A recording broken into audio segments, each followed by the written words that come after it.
ഇന്ന് നമ്മുടെ മുറിയിലുള്ള ഈ ഒരു അലമാര കണ്ടോ, അലമാര നമ്മളൊന്ന് മേക്ക് ഓവർ തീർക്കാൻ പോകണ്ട. അലമാരയുടെ പുറം വശം കണ്ടോ, കാച്ചിക്കുട്ടനെ ഇതുമൊക്കെ വരച്ച് അലങ്കോലാക്കി ഇട്ടേക്കാണ് കേട്ടോ. അപ്പോൾ ഇപ്രായത്തിലുള്ള പിള്ളേരൊക്കെ ഇതുപോലെ മതിലൊക്കെ വരക്കുമല്ലോ. കാച്ചിക്കുട്ടൻ പക്ഷേ മതിലൊന്നും വരക്കാറുണ്ട്, ഇതുപോലെ ഇവിടെയൊക്കെയാണ് വരച്ചിട്ടേക്കുന്നത് കേട്ടോ.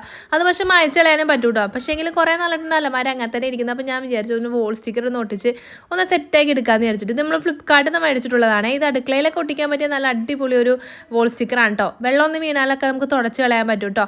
അപ്പോൾ അതെ ഇത് ഞാൻ ഇതും ഒട്ടിക്കാമെന്ന് വെച്ചപ്പോൾ ഇത്രയേ ഉള്ളൂ എൻ്റെ കയ്യിൽ. ബാക്കി ഞാൻ കുറച്ച് വാൾപേപ്പർ വേറൊരു കാര്യത്തിന് വേണ്ടിയിട്ട് യൂസ് ചെയ്തായിരുന്നു. അപ്പോൾ ഉള്ളതുകൊണ്ട് ഓണമെന്ന് പറയണ പോലെ നമ്മൾ ഫസ്റ്റത്തെ ആ കുളത്തിൽ മുഴുവനായിട്ട് തൊട്ടിക്കാമെന്ന് വിചാരിച്ചിട്ടോ. താഴെ രണ്ട് ഭാഗത്തും ചെറിയ ചെറിയ പീസുകളാക്കി മുറിച്ച് ചെറിയൊരു ഡിസൈനാക്കി വെക്കാമെന്ന് വിചാരിച്ചിട്ടോ. അപ്പോൾ ഇതിൻ്റെ ലിങ്ക് വേണ്ട കൂട്ടുകാർ സൈഡിൽ നോക്കിയിട്ടുണ്ടെങ്കിൽ ലിങ്ക് കാണാൻ പറ്റും. നമ്മളിത് ഫ്ലിപ്കാർട്ടിൽ നിന്നാണ് വാങ്ങിയിട്ടുണ്ട്. സ്റ്റിക്കർ ഒട്ടിക്കാനുള്ള ധൃതി കൊണ്ട് കാച്ചിക്കുട്ടൻ എഴുതിയതൊക്കെ അവൻ തന്നെ തുടച്ച് തന്നെ ഹെൽപ്പ് ചെയ്തു കേട്ടോ. അങ്ങനെ നമ്മൾ താഴ്ഭാഗത്ത് ഇതുപോലെ അണ്ട സെറ്റ് ചെയ്ത് വെച്ചേക്കുന്നത്. അപ്പോൾ വീഡിയോ യൂസ്ഫുൾ ആയെങ്കിൽ നിങ്ങളുടെ ഫ്രണ്ട്സിനൊക്കെ ഷെയർ ചെയ്ത് കൊടുക്കണം കേട്ടോ. അപ്പോൾ അത്രേ ഉള്ളൂ. Tata bye.